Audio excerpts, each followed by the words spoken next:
करतील, मांडतील, तेव्हा त्याच्यामधून पुन्हा नंतर काय अर्थ काढायचे त्यावर आपण निश्चितपणे बोलू. परंतु आत्ता एकतर्फी बोलणं झाल्यानंतर मी त्यावर व्यक्त होणं हे फारसं संयुक्तिक असणार नाही. सुषमाताई, धन्यवाद आपल्या या सविस्तर प्रतिक्रियेबद्दल. आणि यानंतर आपण पुन्हा एकदा विधान परिषदेमध्ये जाऊयात. उपमुख्यमंत्री एकनाथ शिंदे बोलतायत. जेव्हा एखादा निर्णय आम्ही चांगला घेतो त्यावेळेस विरोधी पक्षाने देखील त्याला चांगलं म्हणण्याची परंपरा जी आहे ती पाळली पाहिजे. आणि जेव्हा कुठे सरकारकडून काही त्रुटी राहत असतील त्यावेळेस ते सांगण्याचं देखील काम अंबादास यांनी यावेळेस केलं. आणि म्हणून बाळासाहेबांचं नेहमी सांगणं असायचं, चांगल्याला चांगलं म्हणा. आणि बाळासाहेबांच्या पठडीत तुम्ही तयार झालात, मी तयार झालेलो आहे. आणि त्यामुळे या ठिकाणी शेवटी अंबादास दानवे हे विरोधी पक्ष नेतेपद फार महत्त्वाचं असतं. मी विरोधी पक्ष नेता होतो काही कमी कालावधी परंतु त्या काळात देखील संपूर्ण महाराष्ट्रामध्ये विरोधी पक्ष नेता म्हणून सरकारला जाब विचारण्याचं कामही केलं. शेतकऱ्यांच्या समस्या सरकारच्या कानी घालण्याचंही काम केलं. ज्या ठिकाणी अतिवृष्टी, अवकाळी, जेव्हा जेव्हा शेतकऱ्यांवर संकट आलं त्यावेळेस आपण विरोधी पक्षनेता म्हणून धावून जातो आणि ते काम अंबादास दानवे यांनी केलेलं आहे. आणि खऱ्या अर्थाने या ठिकाणी विरोधी पक्षनेता हा एक महाराष्ट्रातल्या जनतेचा एक प्रतिनिधी म्हणून सभागृहामध्ये असतो आणि ज्या अडचणी आहेत, समस्या आहेत त्याला वाचा फोडण्याचं काम विरोधी पक्षनेता करत असतो. आणि म्हणून या ठिकाणी अंबादास एक कार्यकर्ता म्हणून त्यांनी काम केलं.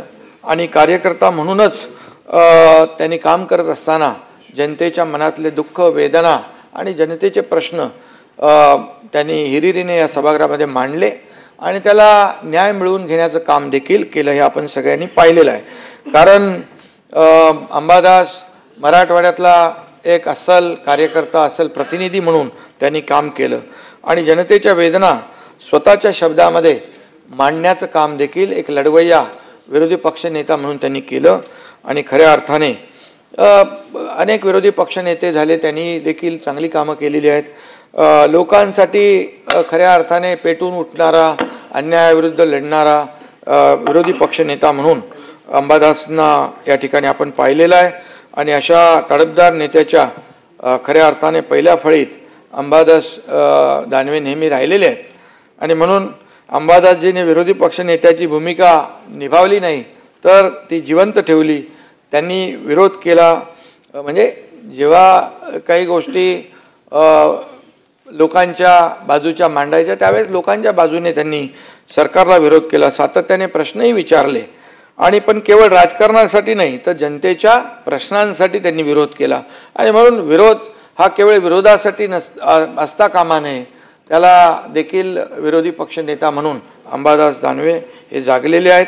त्यांनी शेतकऱ्यांचे प्रश्न नेहमी मांडलेले आहेत. शेतकऱ्यांच्या बांधावर जाण्याचं कामही त्यांनी केलेलं आहे. त्याचबरोबर नोकरशाहीच्या भ्रष्टाचाराच्या प्रकरणांना देखील इथं वाचा फोडण्याचं काम केलेलं आहे.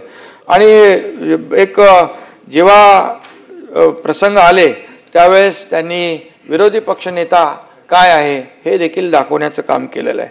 आणि म्हणून त्यांनी कधी कधी अतिशय संघर्षही केला, इथे सभागृहामध्ये आंदोलनही केलं. त्यांना त्यावेळेस निलंबित देखील व्हावं लागलं.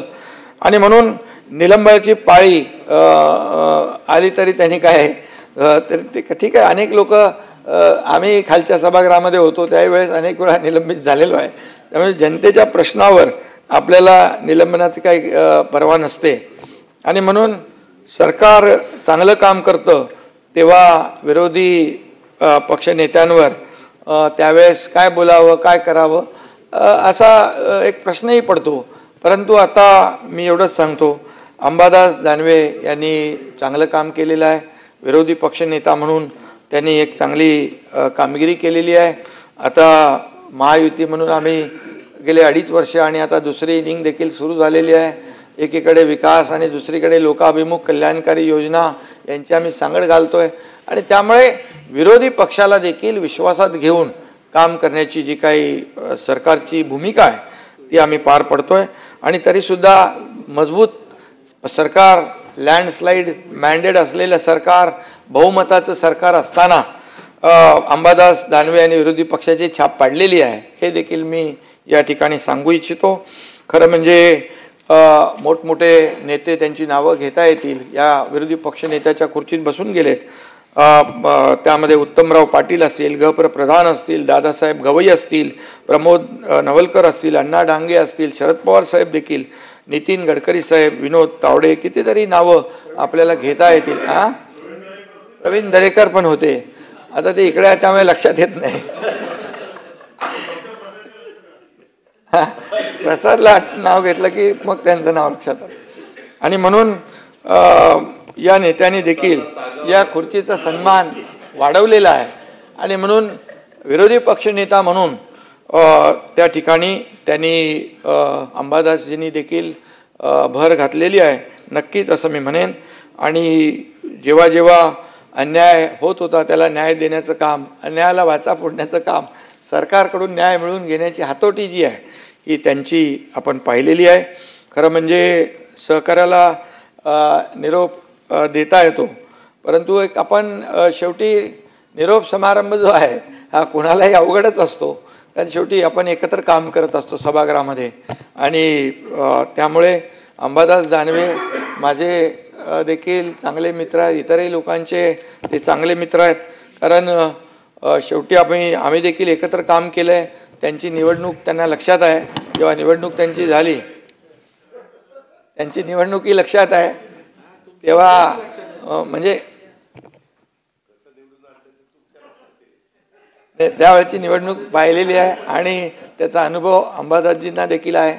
आणि म्हणून अंबादास दानवे एक लढवय्या कार्यकर्ता आहे आणि त्यासाठी जे काही आपण आपलं कर्तव्य केलं आहे, त्यामुळे शेवटी आपण आपल्या पक्षाचं जो कोणी उमेदवार असतो त्याच्यासाठी आपण काम करतो.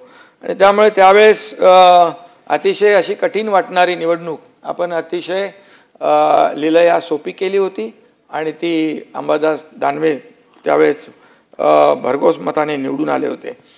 आणि अंबादासजींनी मगाशी आपणही सांगितलं, मुख्यमंत्र्यांचं भाषण मी ऐकलं, ते RSSच्या शाखेत जायचे, नंतर ते तिथं युवा मोर्चातही त्यांनी काम केलं आणि ते मग शिवसेनेमध्ये आले. शेवटी एकाच विचारधारेचे पक्ष, त्यामुळे ते मिळतं जुळतं सगळं आहे त्यांच्या बाबतीमध्ये.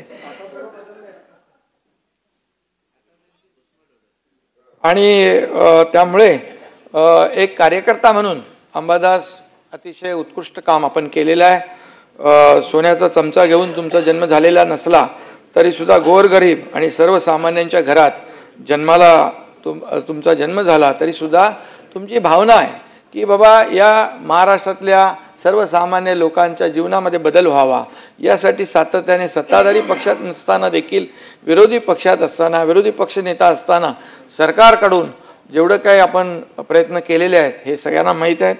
आणि स्वतःच्या परिश्रमाने आणि एक संयम ठेवून अतिशय कष्ट मेहनत घेऊन आपण या पदापर्यंत पोचलेलो आहेत. त्यामुळे खऱ्या अर्थाने आपण एक चांगला विरोधी पक्षनेता याला आपण न्याय दिलेला आहे. कारण शेवटी या ठिकाणी विरोधी पक्षनेता काय बोलतो, सत्ताधारी पक्ष मुख्यमंत्री असतील, उपमुख्यमंत्री असतील किंवा अनेक मंत्री असतील, परंतु विरोधी पक्षनेता हा देखील तेवढाच तोलामोलाचा आहे, तेवढाच महत्त्वाचा आहे. कारण शेवटी विरोधी पक्षनेता हा राज्यातल्या जनतेच्या प्रश्नांवर इथे भूमिका मांडत असतो. आणि म्हणून अंबादासजींचे वडील मला वाटतं राज्य परिवहन महामंडळामध्ये नोकरी करायचे आणि बस ही त्यांना लहानपणापासूनच परिचित होती. आणि तरी त्यांचा बस डेपो चुकला आणि बसही चुकली. गेल्या लोकसभेच्या वेळेस त्यांना बसमध्ये बसायचं होतं, पण ठीक आहे ते बसू शकले नाहीत. विरोधी पक्ष नेते म्हणून ते काम करतायत. मला जास्त काय आज अशा चांगल्या ह्याच्यामध्ये राजकीय भाष्य करायचं नाही आहे. आणि मी आपल्याला माहीत आहे की काम करणारा माणूस आहे आणि आरोपाला आरोपाने उत्तर मी देत नाही, टीकेलाही टीकेने उत्तर देत नाही. काम करत करत आपण 2.5 वर्ष 3 वर्ष या ठिकाणी एकत्र गुण्यागोविंदाने काम केलेलं आहे. आणि त्यामुळे भविष्यात देखील अंबादास दानवे हे पुन्हा या सभागृहामध्ये येथील येऊ शकतील काय, प्रत्येकाला करिअर असतं आणि प्रत्येकाला आपली राजकीय भूमिकाही असते आणि त्यामुळे आपल्या सगळ्यांच्या शुभेच्छा त्यांच्या पाठीशी आहेत. तुम्ही जे काम केलेलं आहे, तुमची कारकीर्द जी आहे अशी तळपत राहू आणि त्याला खऱ्या अर्थाने सगळ्यांच्या शुभेच्छा या ठिकाणी आहे. शेवटी जाता जाता एवढंच सांगतो, एक दोन फक्त हे ओळी सांगतो. वक्त 4 ओळी. वक्त कहाँ लगता है वक्त को जाने में, वक्त कहाँ लगता है वक्त को जाने में, खुद को परेशान न करो आजमाने में. आणि दिए जलाकर घर को रोशन रखिए, दिए जलाकर घर को रोशन रखिए, बाज न आएंगे लोग दिल को जलाने में. आणि म्हणून मनापासून तुम्हाला खूप खूप शुभेच्छा देतो आणि तुमची कारकीर्द तुमचं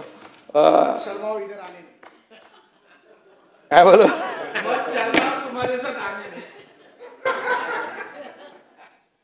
उघडपणे कशाला सांगतो.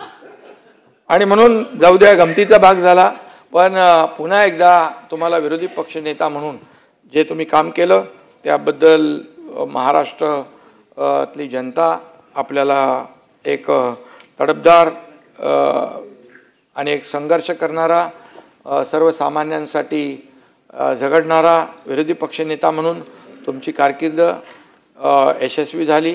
यापुढे देखील आपली कारकीर्द राजकीय सामाजिक जीवनामध्ये आपल्याला असंच यश मिळो अशा प्रकारच्या मी शुभेच्छा तुम्हाला देतो. पुन्हा एकदा विधान परिषदेमध्ये दानवेंच्या निरोप समारंभासाठी उपमुख्यमंत्री एकनाथ शिंदे सध्या बोलतायत, याकडे आपलं लक्ष असेल. तुर्तास बुलेटिनमध्ये वेळ झाली थोड्याशा ब्रेकची. ब्रेकनंतर टी टाइम न्यूज